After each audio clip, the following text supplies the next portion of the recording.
Bayo was struggling to free himself, struggling and struggling. And that was how he got the mug of beer and hit it on Ayinla's head.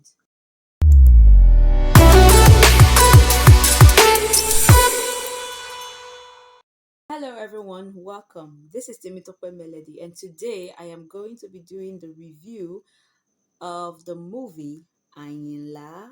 Yes, are you loving my outlook? Are you loving it? Are you living? I am loving and living. Okay, now this is my review of the movie. Now, you may or may not agree with what I say, but it is my review, okay?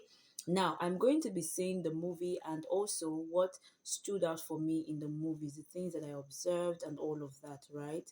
Now, the movie talked about or just displayed the life of the late Apala Nigerian musician Ayinla Omowura, Alhaji Ayinla Omowura, the Egumogaji of Egbaland, who was born in 1933 in Abeokuta, Ogun State, Nigeria.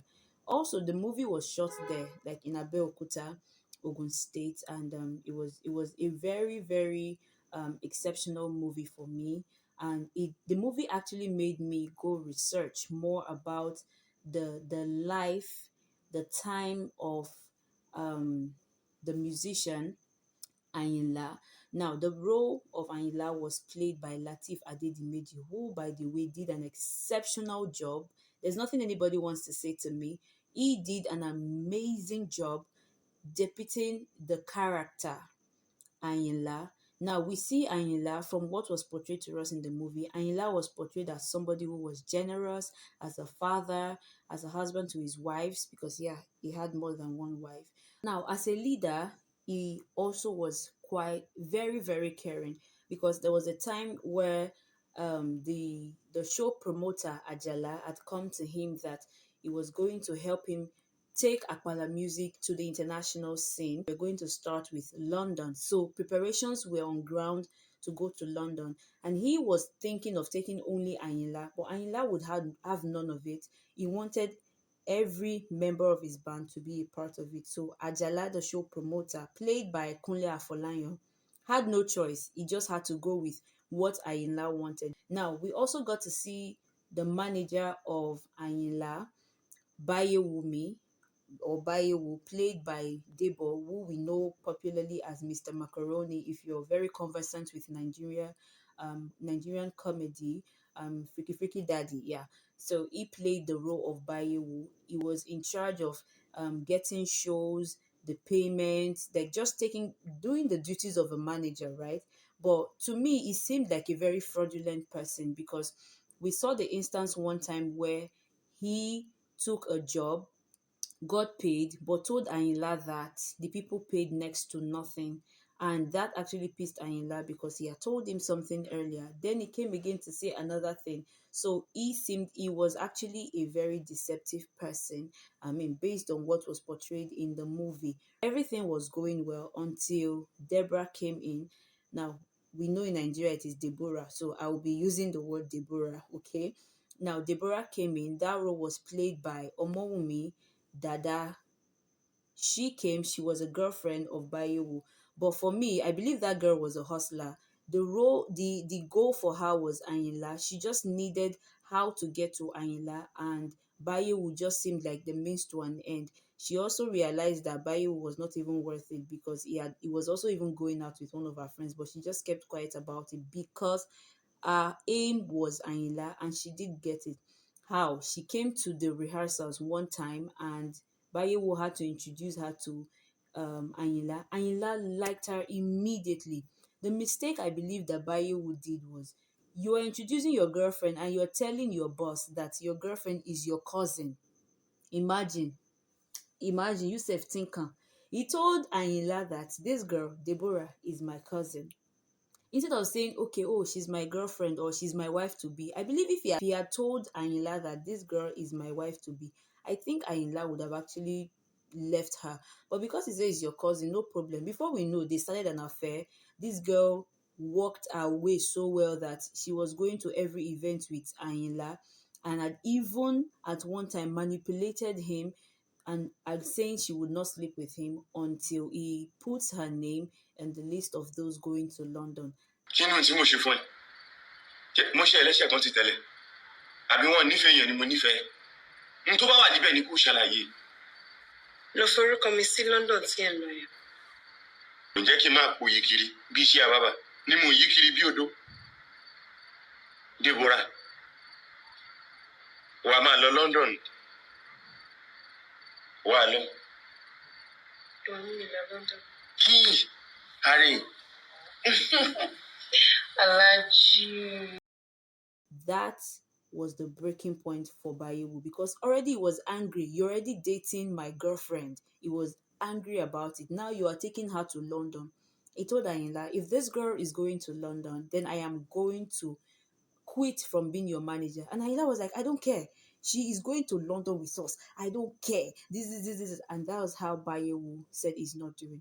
Ayinla was expecting him to return the motorcycle that he had given him during the time of him being the manager, but Bayewu was nowhere to be found. Neither was the motorcycle returned, and that did piss Ayinla a bit. Now there are various sides of the story of this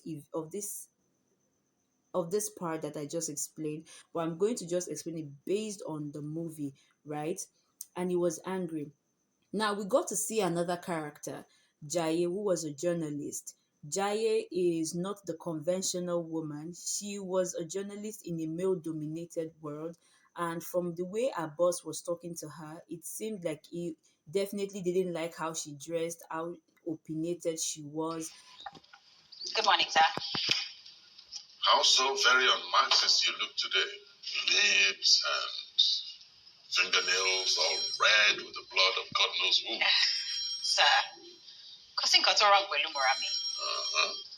And what exactly is a Marxist look anyway? Joko, how was your conference? Oh, enlightening, sir.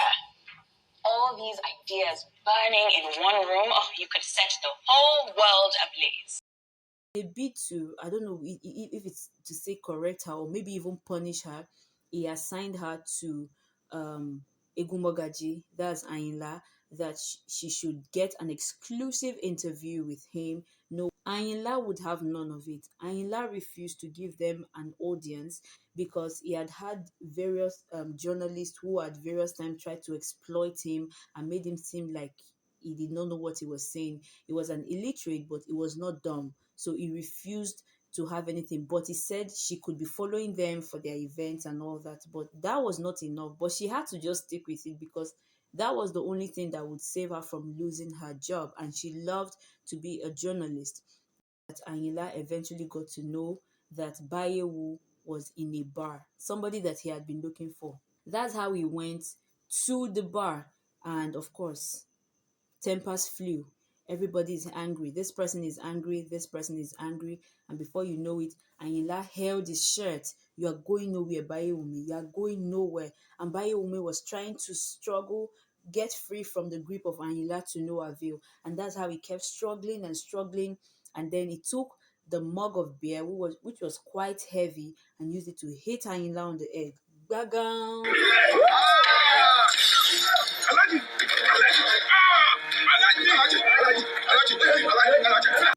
Reports show that he was taken to the hospital, but eventually he died. Yes, Ayinla died.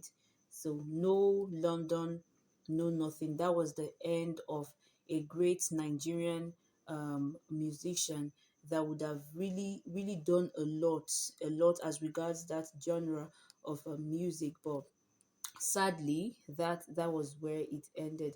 And from what I read, now this is aside the movie, from what I read, one of the founding members of the band with Ayinla had given an interview with Punch newspaper in June, I think around June 2020, that Ayinla had predicted his death 6 months prior to his death. Now he said that after one of the shows that Ayinla just said that he has been thinking about something, that he had watched Jesus' story in Easter where Jesus was talking to his disciples that somebody is going to betray me. Remember that story.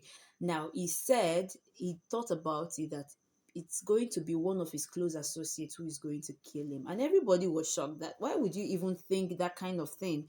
And everybody was asking, am I the one? Am I the one? Everybody, he said no.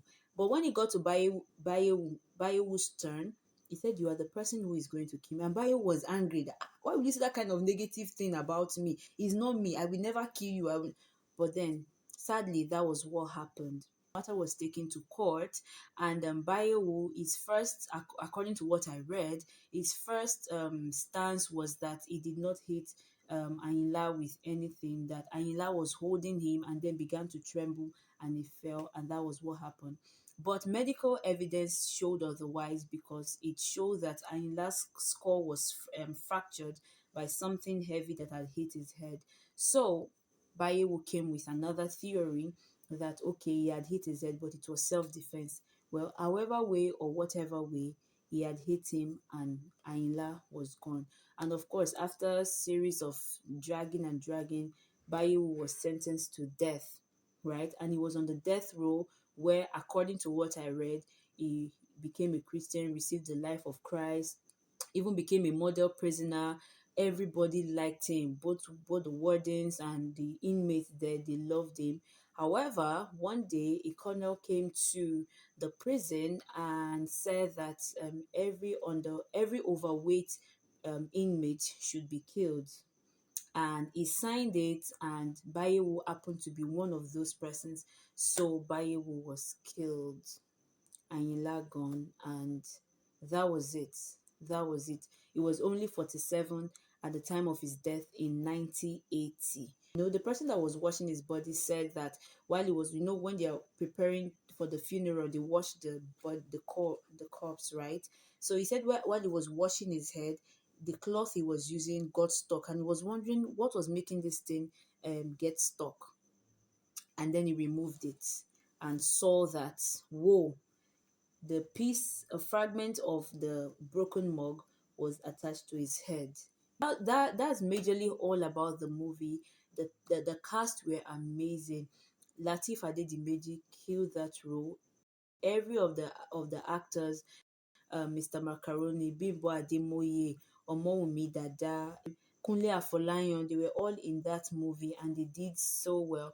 The director was Tunde Kelani, Mr. TK. Mr. TK, anytime I see his name in for a movie, either as a director or a producer or anything like that, I don't expect less, because this man always brings his A game to every movie that he works on. So I wasn't expecting less and I didn't get less. For me, the movie was awesome and I would definitely recommend it for you if you're yet to see. Don't be discouraged that it is in Yoruba. It is not every part of it that was spoken in Yoruba. They also spoke English there.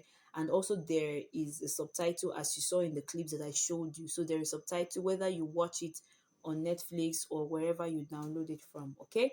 All right, guys, that is all about today's review. Let me know if you enjoyed it, and if you've seen the movie, what stood out for you in the movie. Okay, and let me know if you have more movies that you want me to watch and give my review on.